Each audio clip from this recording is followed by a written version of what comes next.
कहानी की शुरुआत होती है साल 1815 फ्रांस से, जहां एक जेल में कई कैदी भारी रस्सियों से एक बड़ा जहाज खींच रहे होते हैं। उन पर नजर रख रहा होता है सख्त और नियमों का पाबंद ऑफिसर जावर्ट। काम खत्म होते ही वो एक कैदी जीन वल्जॉन को आदेश देता है कि वो जहाज का झंडा लेकर आए। सबकी आंखें फटी रह जाती हैं जब जीन अपनी जबरदस्त ताकत दिखाते हुए पूरा मस्तूल उठाकर जावर्ट के पैरों के सामने गिरा देता है। जावर्ट फिर उसे बताता है कि उसकी पैरोल शुरू हो गई है, लेकिन वो कभी उसका नाम नहीं लेता, उसे सिर्फ कैदी नंबर से बुलाता है। जीन ने सालों पहले अपनी बहन के मरते हुए बच्चे के लिए रोटी चुराई थी, जिसके लिए उसे 5 साल की सजा मिली थी, लेकिन भागने की कोशिशों के कारण उसकी सजा बढ़कर 19 साल हो गई। अब जीन को लगता है कि वो आजाद है, लेकिन जावर्ट ठंडे लहजे में कहता है, ये आजादी नहीं, पैरोल है। वो उसे कुछ कागज देता है जो हर जगह साथ रखना जरूरी है, वरना उसे फिर से गिरफ्तार कर लिया जाएगा। दूसरी तरफ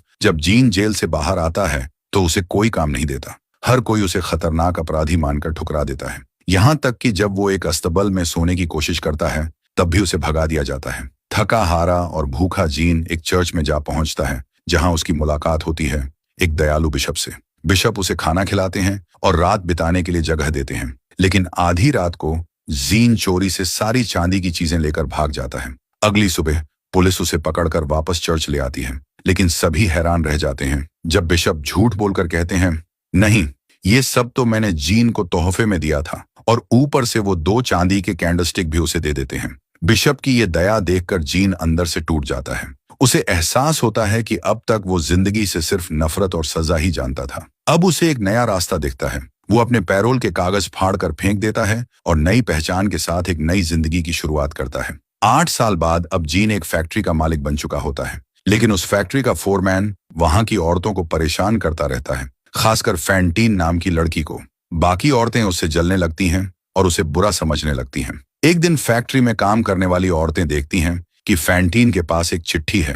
वो चोरी छिपे उसे पढ़ती हैं और पता चलता है कि फैंटीन की एक नाजायज बेटी है जिसका नाम कोसेट है।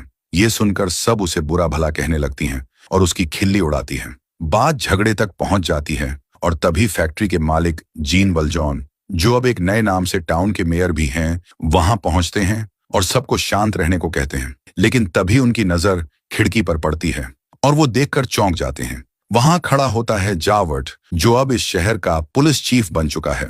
जीन थोड़ा घबरा जाता है और मामले को फोरमैन पर छोड़ देता है। फोरमैन और बाकी औरतें फैंटीन का मजाक उड़ाते हैं, उसे गालियां देते हैं कि उसकी एक नाजायज बेटी है। फैंटीन रोते हुए समझाने की कोशिश करती है कि वो कोई बुरी औरत नहीं है, वो बस एक आदमी से प्यार करती थी जिसने उसे छोड़ दिया। लेकिन फोरमैन उससे बदतमीजी करता है और जब फैंटीन थप्पड़ मार देती है तो वो गुस्से में आकर उसे नौकरी से निकाल देता है। बेचारी फैंटीन जीन से मदद मांगने जाती है, लेकिन फोरमैन उसे फैक्ट्री से बाहर फेंक देता है। इसी बीच जीन को बाहर कुछ हलचल सुनाई देती है, लेकिन वो व्यस्त होता है क्योंकि पुलिस फैक्ट्री के आसपास होती है। जावर्ट, जो अब पुलिस चीफ है, कुछ कागज लेकर आया होता है। वो जीन को पहचान नहीं पाता, लेकिन उसके चेहरे में कुछ जाना पहचाना महसूस करता है। अचानक बाहर से चिल्लाने की आवाज आती है। एक आदमी गाड़ी के नीचे दब गया होता है। जीन तुरंत दौड़कर जाता है और अपनी अद्भुत ताकत से उस आदमी को बचा लेता है। ये देखकर जावर्ट का शक और बढ़ जाता है, क्योंकि उसे याद आता है 8 साल पहले एक कैदी भाग गया था जिसकी ताकत भी बिल्कुल ऐसी ही थी, पर अभी सबूत न होने की वजह से वो ये बात किसी को नहीं बताता। दूसरी तरफ अब बेकसूर और बेरोजगार फैंटीन अपनी बेटी के लिए पैसे जुटाने की कोशिश करती है। पहले वो अपनी चेन बेचती है, फिर बाल कटवाती है, यहाँ तक कि अपने कुछ दांत भी बेच देती है, लेकिन फिर भी उसे पैसे नहीं मिलते और आखिर में उसे मजबूर होकर गलत काम करना पड़ता है ताकि वो अपनी बेटी कोसेट को पैसे भेज सके। धीरे धीरे सड़क की जिंदगी और दर्दनाक हालात उसकी सेहत पर भारी पड़ने लगते हैं और उसकी जिंदगी अंधेरे में डूबने लगती है। कुछ रातों तक सड़क पर काम करने के बाद एक दिन फैंटीन का सामना एक गुस्सैल ग्राहक से होता है। वो आदमी बदतमीजी करता है और जब फैंटीन खुद का बचाव करती है तो वो पुलिस को बुला लेता है।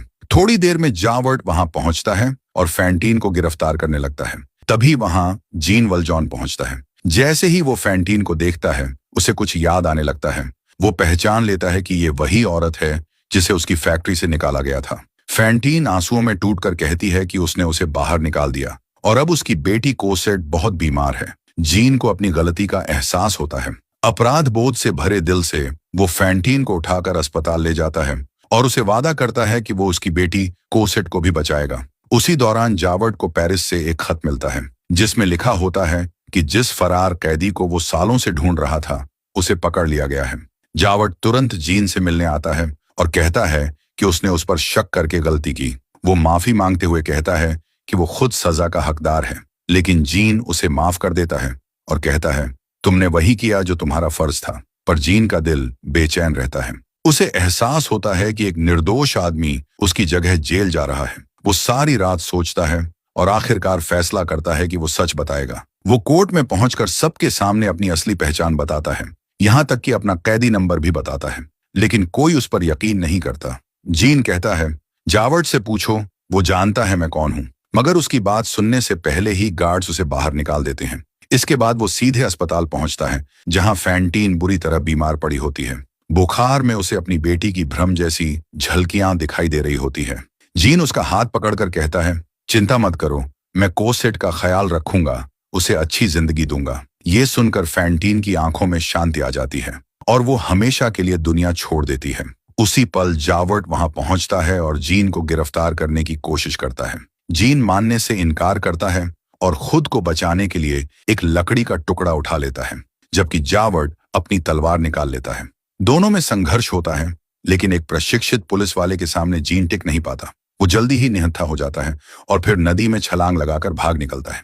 दूसरी तरफ फैंटीन की बेटी कोसेट एक सराय में रहती है जहां उसकी देखभाल करते हैं मॉन्स्योर और मैडम थेनार्डियर। लेकिन असलियत कुछ और होती है। कोसेट बीमार नहीं है, बल्कि थेनार्डियर दंपति उसे नौकरानी की तरह काम करवाते हैं और फैंटीन से झूठ बोलते हैं ताकि वो और पैसे भेजे। वो लोग कोसेट के साथ बुरा व्यवहार करते हैं, जबकि अपनी खुद की बेटी को राजकुमारी की तरह पालते हैं। थेनार्डियर दंपति, जो उस सराय के मालिक हैं, बहुत धोखेबाज और लालची लोग होते हैं। वो अपने ग्राहकों को ज्यादा शराब पिलाकर नशे में रखते हैं ताकि आसानी से उनका कीमती सामान चुरा सकें। उनके बनाए खाने में भी गड़बड़ होती है। कभी कभी वो सड़क के बिल्लियों तक से खाना बनाते हैं। उसी रात जीन वल्जॉन वहां पहुंचता है। वो कोसेट से कहता है कि उसकी माँ फैंटीन अब इस दुनिया में नहीं रही और अब उसे उसके साथ चलना होगा। लेकिन थेनार्डियर दंपति नाटक करने लगते हैं। वो कहते हैं कि वो कोसेट को अपनी बेटी की तरह प्यार करते हैं और उसके इलाज में बहुत पैसे खर्च कर चुके हैं। जीन को उनकी चाल समझ में आ जाती है। वो कहता है कि वो फैंटीन का सारा कर्ज चुका देगा और ऊपर से कुछ अतिरिक्त पैसे भी देगा। पैसे देखते ही थेनार्डियर खुश होकर कोसेट को जाने देते हैं। जीन और कोसेट वहां से निकल जाते हैं। थोड़ी देर बाद जावर्ट वहां पहुंचता है और थेनार्डियर को बताता है कि वो जीन वल्जॉन को ढूंढ रहा है। अब थेनार्डियर को अफसोस होता है कि अगर उन्हें पता होता कि जीन एक फरार कैदी है तो वो उससे और ज्यादा पैसे ऐंठ सकते थे। दूसरी तरफ शहर के गेट पर पुलिस सभी गाड़ियों की जांच कर रही होती है। जब वो जीन और कोसेट की गाड़ी को रोकते हैं तो दोनों घबरा जाते हैं और भाग निकलते हैं। जावर्ट उनके पीछे दौड़ पड़ता है, बार बार जीन का कैदी नंबर चिल्लाते हुए। जीन अपनी पुरानी ताकत का इस्तेमाल करता है, एक रस्सी पकड़कर ऊंची दीवार पर चढ़ जाता है और कोसेट को भी अपने साथ ऊपर खींच लेता है। वो दोनों वहां छिपे रहते हैं जब तक कि जावर्ट उन्हें ढूंढने की कोशिश छोड़ नहीं देता। फिर वो एक चर्च के अंदर छिपते हैं जहां उनकी मुलाकात एक आदमी से होती है।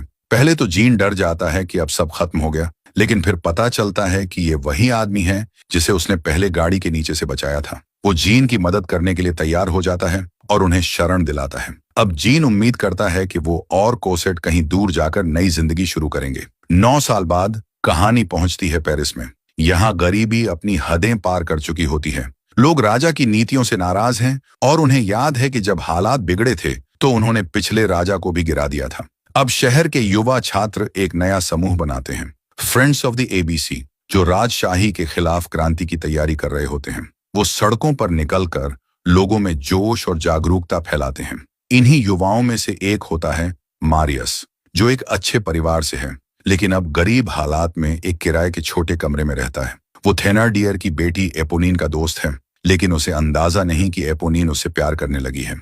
एक दोपहर जब जीन और अब बड़ी हो चुकी कोसेट गरीबों की मदद कर रहे होते हैं, मारियस की नजर उस पर पड़ती है और वो पहली ही नजर में कोसेट से प्यार कर बैठता है। थेनार्डियर सब सड़कों पर रहने लगे हैं। एक दिन वो जीन और कोसेट को देखते हैं और तुरंत पहचान जाते हैं। लालच में आकर वे कुछ गुंडों के साथ जीन को घेर लेते हैं ताकि उससे फिर से पैसे वसूले जा सकें। जीन अपनी रक्षा करने की कोशिश करता है, तभी वहां जेवर्ट और उसकी पुलिस टीम पहुंच जाती है और झगड़ा रोक देती है। जब जेवर्ट उन गुंडों को डांट रहा होता है जीन मौके का फायदा उठाकर कोसेट के साथ वहां से भाग जाता है। भागते समय कोसेट की नजर मारियस पर पड़ती है और दोनों एक दूसरे को देखते ही कुछ महसूस करते हैं। बाद में जब पुलिस चली जाती है तो थेनार्डियर जेवर्ट को बता देता है कि वह आदमी वही भगोड़ा कैदी था जिसे वह सालों से ढूंढ रहा है। अब जेवर्ट फिर से जीन को पकड़ने के जुनून में पागल हो जाता है। उधर मारियस अपनी दोस्त एपोनिन से कहता है कि वह पता लगाए कि कोसेट कहाँ रहती है। रात को मारियस और उसके दोस्त एबीसीज नाम के क्रांतिकारी समूह के साथ एक कैफे में इकट्ठा होते हैं, जहां वे सरकार के खिलाफ अपनी योजना बनाते हैं। लेकिन मारियस के दिमाग में सिर्फ कोसेट ही घूम रही होती है। उसके साथी उसे छेड़ते हैं, मगर एंजोलरास उसे डांटता है कि वो देश की लड़ाई भूलकर एक लड़की के बारे में सोच रहा है।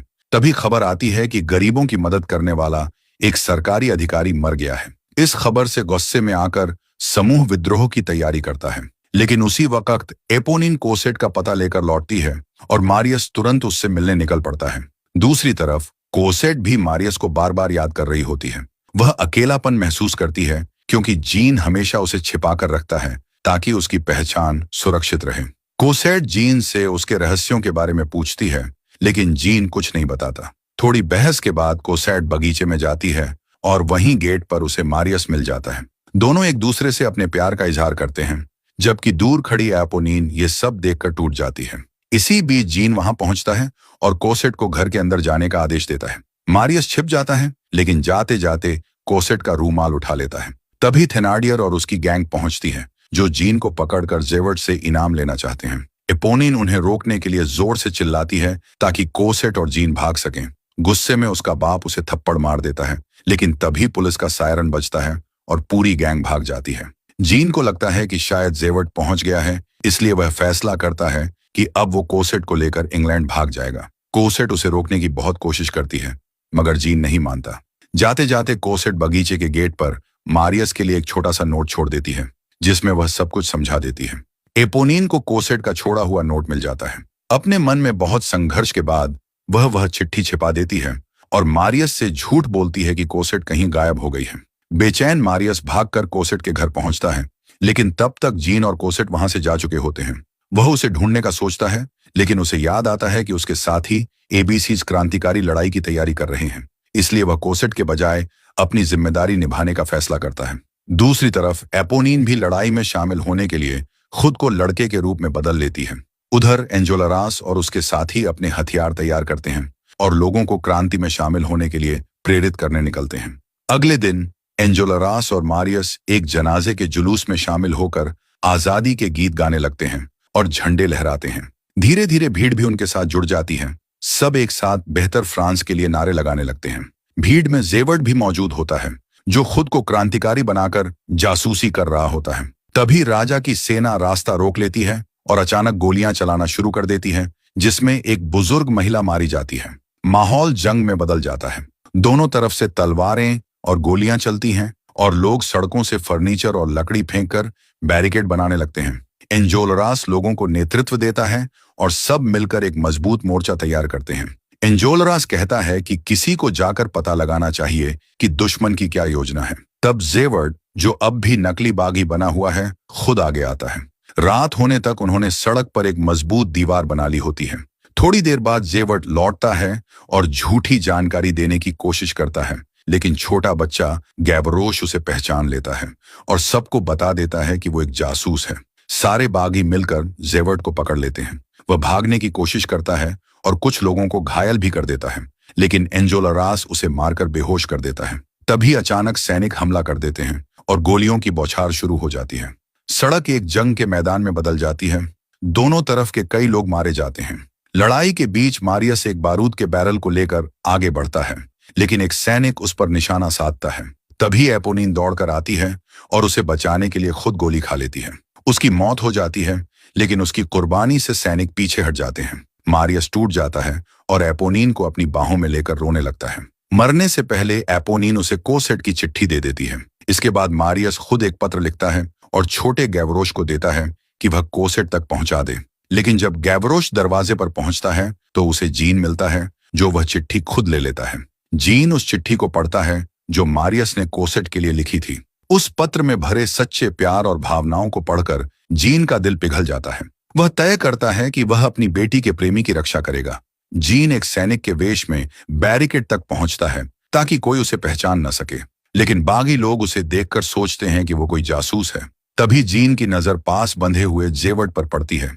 गैवरोश जीन की सच्चाई बताकर उसकी रक्षा करता है। इसी दौरान एक दुश्मन स्नाइपर छत पर दिखाई देता है। जीन सबको चेतावनी देता है और बागियों के साथ मिलकर उसे मार गिराता है। अब सबको जीन पर भरोसा हो जाता है। इसके बाद जीन एंजोलरास से कहता है कि उसे जेवर्ट को मारने दिया जाए। अनुमति मिलने पर वह जेवर्ट को एकांत में ले जाता है, लेकिन मारने की बजाय उसे आजाद कर देता है। जीन कहता है कि उसे बदले में कुछ नहीं चाहिए, बस ये साबित करना चाहता है कि वह एक अच्छा इंसान है। जेवर्ट वहां से भाग जाता है और जीन गोली चलाकर दिखाता है कि उसने जेवर्ट को मार दिया है। अगली सुबह बारिश से बारूद भीग चुका होता है और गोला बारूद बहुत कम बचा होता है। आम लोग अपने घर लौट चुके हैं। अब सिर्फ ABC के बागी ही बचे हैं, लेकिन हार मानने के बजाय सब तय करते हैं कि वे आखिरी सांस तक लड़ेंगे। छोटा गैवरोश गिरे हुए सैनिकों से गोलियां इकट्ठा कर रहा होता है। तभी उसे कई गोलियां लगती हैं और वह वहीं शहीद हो जाता है। जीन उसका शव उठाता है और बागी क्रोध में सैनिकों पर गोलियां बरसाने लगते हैं। इस बार सैनिक तोपों का इस्तेमाल करते हैं और धीरे धीरे सभी बागी मारे जाते हैं। लोग अपने दरवाजे बंद कर लेते हैं, किसी को अंदर नहीं आने देते। मारियस घायल होकर गिर जाता है। तब जीन उसे उठाकर अपनी पीठ पर डालता है और सीवरों के रास्ते भाग निकलता है। उधर एंजोलरास और बाकी बचे बागी एक पुराने मकान में छिपते हैं, लेकिन सैनिक उन्हें भी घेर कर मार देते हैं। एंजोलरास आखिरी सांस तक झंडा थामे रहता है, आजादी का प्रतीक बनकर। थोड़ी देर बाद जब सैनिक इलाके की सफाई कर रहे होते हैं, जेवर्ट वहां पहुंचकर गैवरोश के शव पर अपना मेडल रख देता है। तभी उसे एहसास होता है कि जीन अब भी जिंदा है, क्योंकि वह शवों में नहीं है। उसे सीवरों से कुछ आवाजें सुनाई देती हैं। नीचे जीन मारियस के शरीर को संभालने की कोशिश कर रहा होता है, लेकिन फिसलकर गंदे पानी में गिर जाता है। वहां उनकी मुलाकात थेनार्डियर से होती है, जो मारियस की अंगूठी चुरा लेता है। जीन उसे पकड़ लेता है और डुबोने की धमकी देता है। तब थेनार्डियर उसे बाहर निकलने का रास्ता बताता है।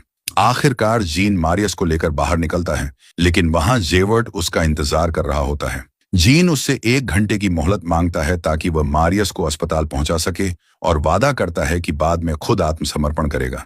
जेवर्ट पहले तो धमकाता है, लेकिन जीन की सच्चाई देखकर उसके मन में नैतिक संघर्ष शुरू हो जाता है। जीन चलता रहता है और जेवर्ट उसे रोकता नहीं है। अपने भीतर की उलझन से टूटकर जेवर्ट नदी में कूदकर आत्महत्या कर लेता है। कुछ समय बाद मारियस अपने दादा के घर जागता है। उसे नहीं पता होता कि किसने उसकी जान बचाई। जब उसे अपने दोस्तों की मौत का पता चलता है तो वह लौटकर उनके ठिकाने पर जाता है और शोक मनाता है। वहीं उसे कोसेट मिलती है, जो उसे संभालती है और साथ रहने का वादा करती है। जीन दूर से यह सब देखकर समझ जाता है कि अब उसकी मौजूदगी सिर्फ परेशानी लाएगी। बाद में जीन मारियस को कोसेट से शादी की इजाजत देता है और अपने अतीत की सच्चाई बताकर कहता है कि अब उसे दूर जाना होगा। मारियस उससे वादा करता है कि वह कोसेट को कुछ नहीं बताएगा। कुछ समय बाद मारियस और कोसेट की शादी हो जाती है, लेकिन कोसेट इस बात से उदास रहती है कि उसके पिता वहां नहीं हैं। इसी बीच थेनार्डियर जोड़ा भेष बदलकर शादी में पहुंच जाता है और मारियस को धमकाने की कोशिश करता है। वे कहते हैं कि उन्होंने उसके ससुर को सीवर में एक मरे हुए शरीर के साथ देखा था और राज छिपाने के बदले पैसे मांगते हैं। सबूत के तौर पर वे वही अंगूठी दिखाते हैं जो मारियस की थी।